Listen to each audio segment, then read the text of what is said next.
నమస్కారం. కేనే న్యూస్ కి స్వాగతం. గత నెల 30వ తేదీన నర్సన్నపల్లి గ్రామ శివార్లో జరిగిన మహిళా హత్య కేసును కామారెడ్డి జిల్లా పోలీసులు ఛేదించారు.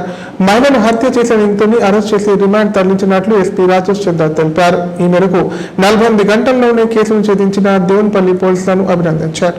కామారెడ్డి జిల్లా పోలీస్ కార్యాలయంలో ఎస్పీ రాజేష్ చంద్ర మీడియా సమావేశం నిర్వహించారు. సందర్భంగా ఎస్పీ మాట్లాడుతూ దేవునిపల్లి పోలీస్ స్టేషన్ పరిధిలోని నర్సన్నపల్లి గ్రామంలో వివాహిత వ్యవసాయ క్షేత్రం వద్ద అనుమానాస్పద స్థితిలో చనిపోయిందన్న సమాచారం అందుకున్న దేవునిపల్లి పోలీసులు ఘటనా స్థలానికి చేరుకొని కేసు నమోదు చేసి దర్యాప్తు చేపట్టారు. మృతురాలు చిదుర కవితను గుర్తులేని వ్యక్తులు హత్య చేసినట్లు పోలీసులు గుర్తించారని చెప్పారు. ఏఎస్పీ పర్యవేక్షణలో ఒక బృందంగా ఏర్పడి సీసీ కెమెరాలు మరియు సాంకేతిక పరిజ్ఞానం సహాయంతో పాత నేరస్తుడైన మహేష్ పైన అనుమానం కలగడంతో అతడిని అదుపులోకి తీసుకొని విచారించారని తెలిపారు. దాంతో నిందితుడైన మహేష్ ఇదివరకే బిక్కనూరు పోలీస్ స్టేషన్ లో హత్య కేసు నమోదు కాగా ఆ కేసు విషయంలో బెయిల్ కోసం మృతురాలు చిదుర కవిత వద్ద ₹1,00,000 అప్పు తీసుకున్నాడని చెప్పారు. తిరిగి కవిత ₹1,00,000 ఇవ్వాలంటూ అడగడంతో ఆమెను చంపేస్తే బాకీ డబ్బులు కట్టవలసిన అవసరం ఉండదని నిర్ణయించుకున్నాడు. కవిత తన వ్యవసాయ భూమి వద్ద పనిచేస్తుండగా పథకం ప్రకారం అక్కడికి వెళ్లిన మహేష్ కవిత ముక్కుపై బలంగా గుద్దగా క్రింద పడిపోయింది. అనంతరం ఆమె చీర కొంగుతో గొంతుకు బిగించి ఊపిరాడకుండా చేశాడు.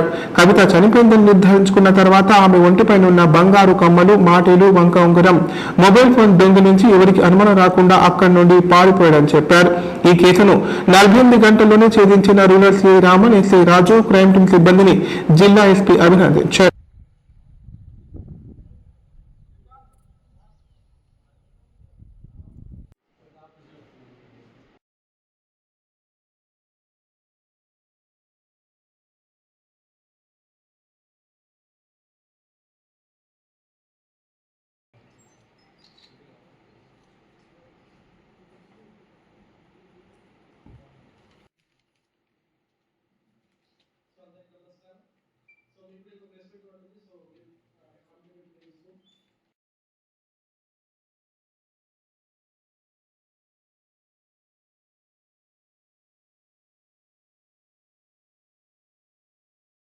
షాడో చెప్పేసి మనకి ఇన్ఫర్మేషన్ రావడంతో ఇమీడియట్గా ఒక టీం వెళ్ళి అక్కడ చెక్ చేసిన తర్వాత అక్కడ ఆ ఉన్న దగ్గర నుంచి ఆ గోల్డ్ ఐటమ్స్ కానీ ఆర్నమెంట్ జనరల్గా లేడీస్ వేసుకున్న ఆర్నమెంట్స్ తీసుకోవడం గమనించి దాని ఎంక్వైరీ ఇమీడియట్గా స్టార్ట్ చేయడం జరిగింది.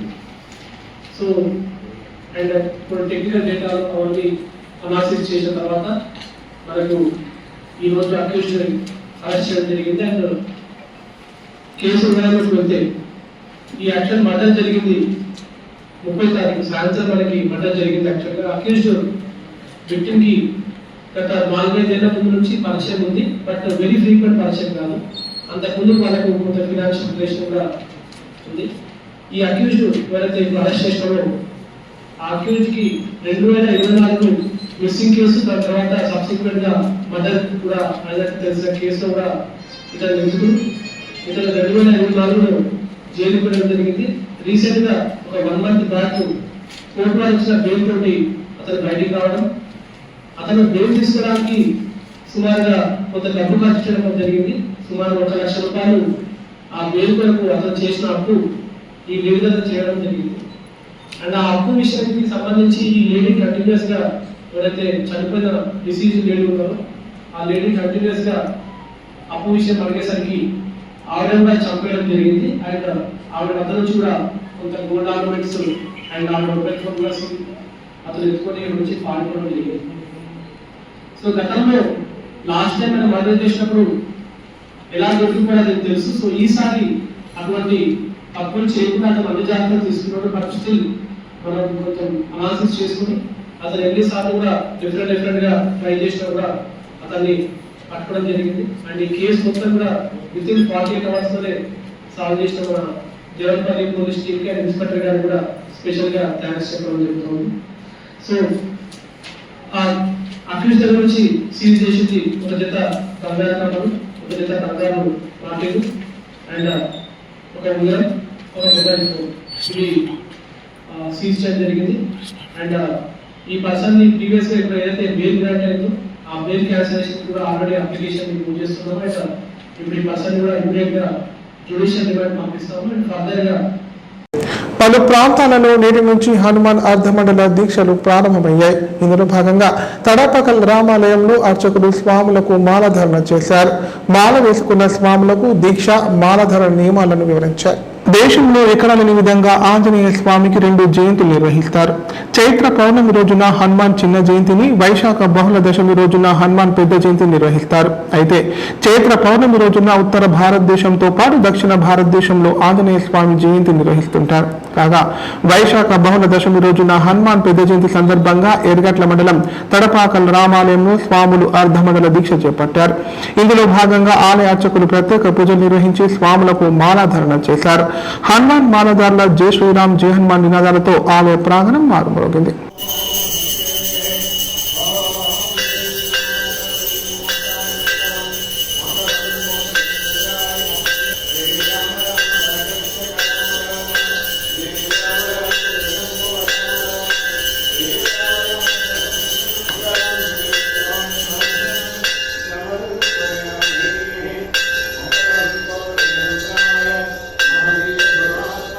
జై శ్రీరామ్ జై శ్రీరామ్ జై శ్రీరామ్ అన్నది గట్టిగా జై శ్రీరామ్ జై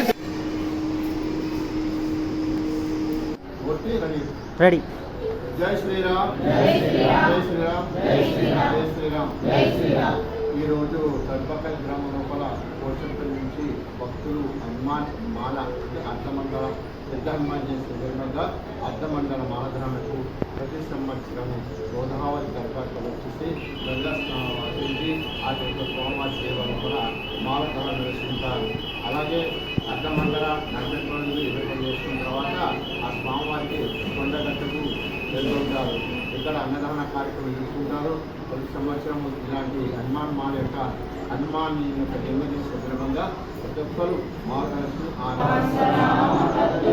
రామనామవరానమే శ్రీరామ రామ రామేతి రమే రామే మనోరమే సహస్రనామ తత్తుల్యం రామనామ తత్తుల్యం రామనామవరానమే శ్రీరామనామవరానమే ఓం నమః. చాకలి ఎస్సీ సాధన సమితి ఆధ్వర్యంలో 8వ మహాసభ పోస్టర్లను ఆవిష్కరించారు. ఈ కార్యక్రమానికి ప్రతిపక్ష నేతలు, అధికార పార్టీ నాయకులు హాజరవుతారని చెప్పారు. చాకలి కులస్తులు భారీ సంఖ్యలో పాల్గొని ఈ సభను విజయవంతం చేయాలని కోరారు. కామారెడ్డి జిల్లా కేంద్రంలోని R&B అతిథి గృహంలో చాకలి ఎస్సీ సాధన సమితి 8వ వార్షికోత్సవ మహాసభ వాల్ పోస్టర్ ఆవిష్కరించారు. సందర్భంగా రాష్ట్ర అధ్యక్షురాలు శ్రీలక్ష్మి మాట్లాడుతూ చాకలి ఎస్సీ సాధన సమితి 8వ వార్షికోత్సవ మహాసభ చలో హైదరాబాద్ ఈ నెల 28వ తేదీ ఉదయం 11 గంటలకు సుందరయ్య విజ్ఞాన కేంద్రంలో నిర్వహించడం జరుగుతుందన్నారు. ఈ కార్యక్రమానికి తెలంగాణ యూనివర్సిటీ అక్కనపల్లి పున్నయ్య, ప్రొఫెసర్ కంచె ఐలయ్య, ప్రతిపక్ష నేతలు, అధికార పార్టీ నాయకులు ముఖ్య అతిథులుగా రావడం జరుగుతుందన్నారు. ఎస్సీ రిజర్వేషన్ సాధనకై చాకలి కుల బంధువులు పెద్ద సంఖ్యలో పాల్గొని ఎస్సీ సాధన సమితి 8వ వార్షికోత్సవ మహాసభను విజయవంతం చేయాలని కోరారు. రాష్ట్ర అధ్యక్షులుగా ప్రాతినిధ్యం వహిస్తా ఉన్నాను. చాకలి ఎస్సీ సాధన సమితి 8వ వార్షికోత్సవ మహాసభలు మే 28ని సుందరయ్య విజ్ఞాన కేంద్రం గౌరపల్లి లక్ష్మణ్ ప్రాంగణంలో ఘనంగా నిర్వహించబోతా ఉన్నాం. 7 సంవత్సరాల సుదీర్ఘ పోరాటం పూర్తి చేసుకుని 8వ వసంతంలోకి అడుగు పెడుతున్నటువంటి నేపథ్యంలో చాకలి ఎస్సీ సాధన సమితి 8వ వార్షికోత్సవ మహాసభలకు తెలంగాణ రాష్ట్ర నా జాతి బంధుమిత్రులందరూ కూడా కదలి రావాలని మీ అక్కగా, మీ తోబుట్టుగా, మీ ఇంటి ఆడబిడ్డగా, మీ శ్రీలక్ష్మిగా పిలుపునిస్తా ఉన్నాం. ఈరోజు కామారెడ్డి జిల్లాలో డాక్టర్ రాజయ్య గారి ఆధ్వర్యంలో, రాష్ట్ర ఉపాధ్యక్షులు రాజయ్య గారి ఆధ్వర్యంలో, అదేవిధంగా జిల్లా ఉపాధ్యక్షులు మరి సాయిలు ఆధ్వర్యంలో ఈరోజు ఇక్కడ ప్రెస్ మీట్ ఏర్పాటు చేయడం జరిగింది. జిల్లాల వారీగా ప్రెస్ మీట్ నిర్వహిస్తూ జిల్లాలో ముఖ్య నాయకులను కలుస్తూ రాష్ట్ర వ్యాప్తంగా 33 జిల్లాల నుంచి సభకు తరలి రావాలని కరపత్ర ఆవిష్కరణ కార్యక్రమాన్ని ఈరోజు మేము పూర్తి చేసుకుంటా ఉన్నాం. ఈ యొక్క కార్యక్రమానికి ముఖ్య అతిథులుగా మా చాకలి జాతి బిడ్డ, గౌరవనీయులు పెద్దలు ప్రొఫెసర్ అక్కినపల్లి పున్నయ్య గారు, గౌరవనీయులు పెద్దలు కంచె ఐలయ్య గారు, అదేవిధంగా చాకలి పెద్దలు ఎమ్మెల్సీ బసవరాజ్ సారయ్య గారు, మాజీ మంత్రివర్యులు, అదేవిధంగా మరి షాద్ నగర్ ఎమ్మెల్యే వీర్నపల్లి శంకర్, మా జాతి బిడ్డలు కూడా ఈ సభకు హాజరు కాబోతా ఉన్నారు. మిత్రులారా, ఈ యొక్క చాకలి ఎస్సీ సాధన సమితికి వ్యవస్థాపకులుగా మరి హైదరాబాద్ నగరం శుక్రవారం సందర్భంగా బాల్కొండ శ్రీ నిమిషాంబాదేవి ఆలయంలో ప్రత్యేక పూజా కార్యక్రమాలు చేపట్టారు. ఇందులో భాగంగా వేద పండితుల ఆధ్వర్యంలో అమ్మవారికి అర్చనలు, అభిషేకాలు, కుంకుమ పూజలు నిర్వహించారు.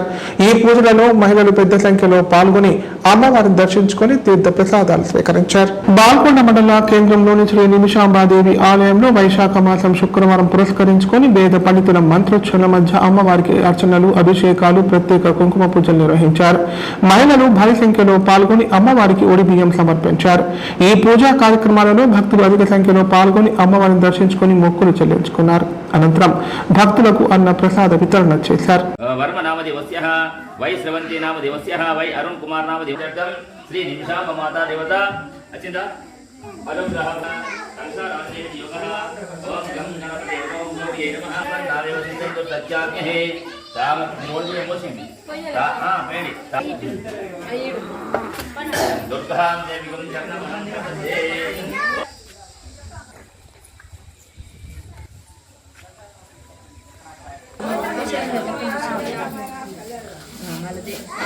ఇటు మోహన్ చేయి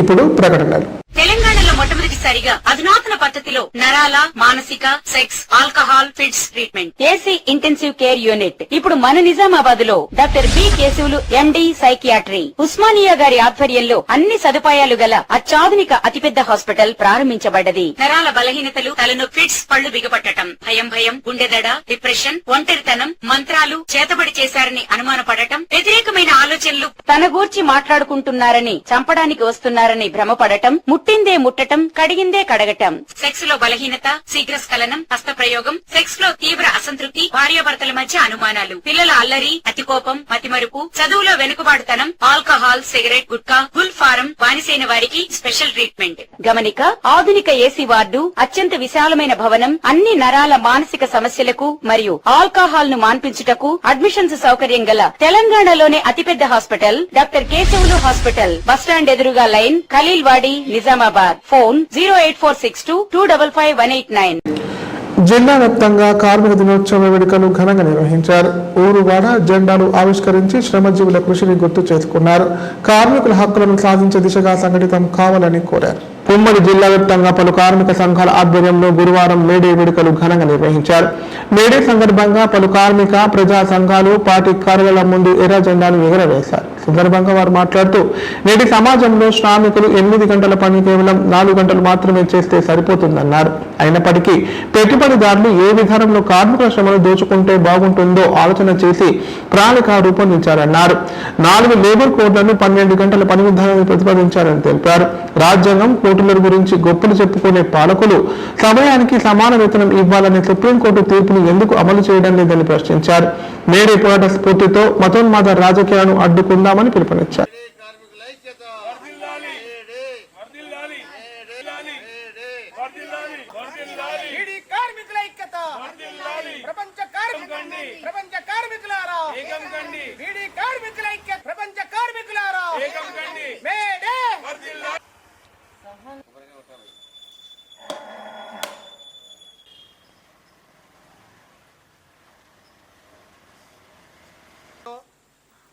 బీడీ కార్మికులు సుమారుగా 10 లక్షల మంది బీడీ పరిశ్రమలో పనిచేస్తూ ఉంటారు.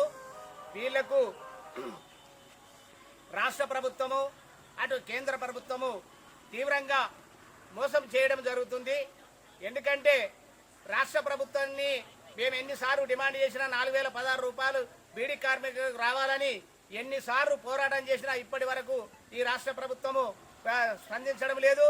అదేవిధంగా కేంద్ర ప్రభుత్వం కూడా 50 సంవత్సరాలు పనిచేసినటువంటి బీడీ కార్మికులకు కేవలం 1000 రూపాయల పెన్షన్ ఇచ్చి మోసం చేస్తుంది. వారికి కనీసము 10,000 రూపాయల ఇవ్వాలని మా తెలంగాణ ఫెడరేషన్ తరఫున మేము డిమాండ్ చేస్తున్నాం ఏళ్ల తరబడి. కానీ ఇప్పటి వరకు కూడా అది ఎలాంటి కొలికి రాలేదు. కార్మికులకు న్యాయం జరగడం లేదు. ఈ ప్రపంచంలో ఉన్నటువంటి బీడీ కార్మికులు కేవలము పేదలైనటువంటి వాళ్ళంటే బీడీ కార్మికులని ఈనాడు పేపర్ ఒకనాడు సర్వే చేసింది. ఆ ప్రపంచంలో ఉన్నటువంటి పేదలు ఎవరంటే బీడీ కార్మికులు మాత్రమే అని చేసింది. కానీ కేంద్ర ప్రభుత్వము వీరికి చూసి వీళ్ళ పరిస్థితి చూసి 10,000 పెన్షన్ కేంద్ర ప్రభుత్వం. ఇప్పుడు సంక్షిప్త వార్తలు. కారు అదుపు తప్పి కరెంటు స్తంభాన్ని ఢీకొట్టింది. ఈ ప్రమాదంలో కారు బెలూన్లు తెరుచుకోవడంతో కారులోని వారికి త్రుటిలో ప్రాణాపాయం తప్పింది. ఈ సంఘటన కామారెడ్డి మున్సిపాలిటీ పరిధిలోని దేవునిపల్లి దేవి విహార్ వద్ద చోటు చేసుకుంది. విద్యుత్ శాఖకు చెందిన ఉద్యోగులు తాడ్వాయి నుండి కామారెడ్డికి వస్తున్న క్రమంలో ఈ ప్రమాదం జరిగిందని స్థానికులు తెలిపారు. కారు ఢీకొన్న శబ్దానికి స్థానికులు రోడ్డుపైకి చేరుకున్నారు. కాగా ఆ సమయంలో రహదారిపై ఎవరు లేకపోవడంతో మరింత ముప్పు తప్పింది.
వార్తలు ఇంతటితో సమాప్తం. తిరిగి ప్రసారమే వార్తలు మళ్ళీ కలుద్దాం. అంతే సెలవు. నమస్కారం.